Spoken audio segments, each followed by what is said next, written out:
A decade ago, Phil Lord and Christopher Miller made a remarkable animated movie based on the children's story, Cloudy with a Chance of Meatballs, and we celebrate the anniversary by reviewing the film. For the first time, I have a lab partner for this video, and his name is J-Man Powerhouse from the Life is Feels podcast channel. Hey guys, I'm excited to be here. Me and Owen have been trying to collab for a while, and I can't wait to dig into this delicious movie with the lover of fiction by my side. As usual, a spoiler alert is heading your way, and with that said, we have a masterpiece to chew and swallow. Hey, I'm Owen, the fiction fanboy. And I'm J-Man Powerhouse. And here's our review on the Cloudy with a Chance of Meatballs movie. Flint Lockwood's story begins with him trying to be a great scientist.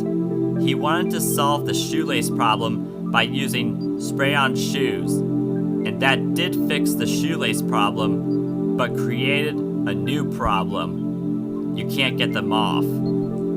Flint's mother gave her son a lab coat that inspired him to achieve greatness.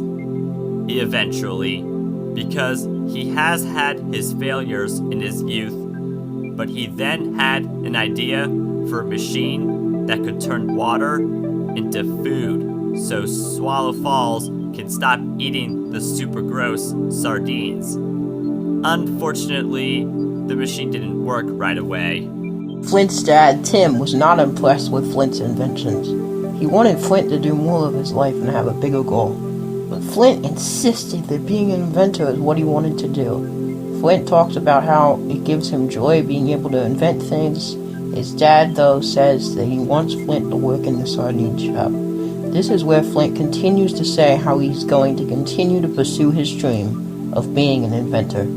Flint is now unamusingly working at the tackle shop. Tim goes to a special event about a big reveal, leaving Flint alone, giving him time to power up his machine using a nearby power plant. The machine caused Flint to fly around, destroy the newly revealed sardine land, and take to the sky. Flint isn't the only one who feels miserable because Sam Sparks ended up meeting him at the same location Flint came to. There's some good and bad discussions between the two, but the conversation had to be short due to a never-seen-before weather occurring. A cheeseburger rain. It looked like Flint's machine did what Flint wanted it to do in an unexpected way. Sam reported the news, and people begged Flint to make it rain food again.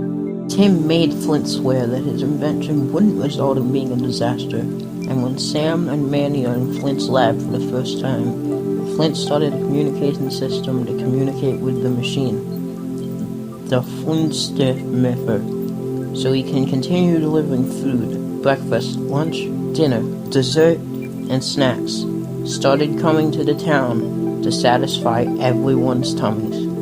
We even got a snow day of ice cream for a birthday request. Later, Flint decides to go on a day activity with Sam. What was the activity?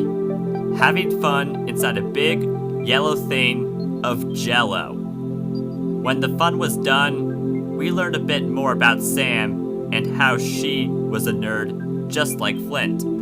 While a lot of people are happy to see Flint and the food he gives them, Tim is even more worried than before when he states that big steaks aren't good and thinks Flint should turn the machine off.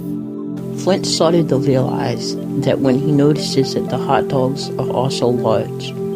The mayor shows Flint a special order for the grand reopening, but Flint considers listening to his dad. The mayor gave him a decision and suggested that bigger is better. After Flint cut the ribbon on the day of the grand reopening, the special order came in the form of a tornado. He He tried to stop the machine, but the mayor destroyed the communications device and proclaimed that he ordered a buffet. The Flimmer became self-aware and started ordering food on its own. Flint vows to shut down his invention before the world becomes a huge potluck. Sam the weather girl, Manny the cameraman, Steve the monkey, and Brent go with him. The crew saw that the machine was inside a giant meatball, and they had to deal with sentient food, some food-based obstacles, and after losing the flash drive that had the kill code, Flint had to ask Tim to email the document with the kill code. Every citizen had to evacuate the island by building boats using the large food. Flint gets to his machine, but couldn't shut it down because Tim sent him the wrong file. Looking at his shoes, Flint gets the idea of using spray-on shoes to stop the creation. The skies became blue, everyone's still alive, Flint and Sam get to kiss in the end, and the mayor is left in the ocean, eating all that remains of his boat. The animation in the film is pretty stunning, and a little detail I noticed in the movie is that when Flint is typing in orders, the color of the text is based on what color the diegeometer is currently in. Most of the time, the text is green, and on the night before the grand reopening, the text is yellow because the diegeometer's in yellow. I like Bill Hader voicing the comedic Flint Lockwood, and Anna Faris voicing the sunny, sometimes serious, Sam Sparks. No lie, I do like to applaud for the song that plays when the credits start, Raining Sunshine by Miranda Cosgrove. I agree that the animation in the movie is very good. I also think that the directors did a good job of telling the story as it relates to the book very well.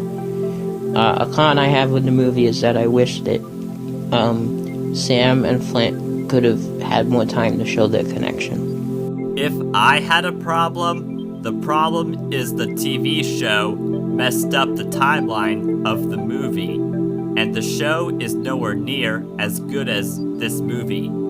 For the solid music, animation, voice acting, and storytelling, we give the movie a 4 out of 5 stars.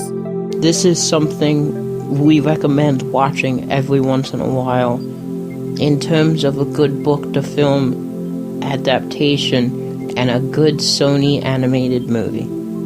I wonder if Phil Lord and Chris Miller create another animated movie based on a children's story, because they sure can make one of those without making differences that damage the source material. Hey guys, we hope you enjoyed this special review video. Before you guys leave, you should check out the Life is Feels podcast channel for podcasts by J-Man Powerhouse and his crew. In fact, there's a Toy Story 4 review video on that channel, and I'm in that video. Okay, this video is finished. Keep fantasizing, folks, and good night-o.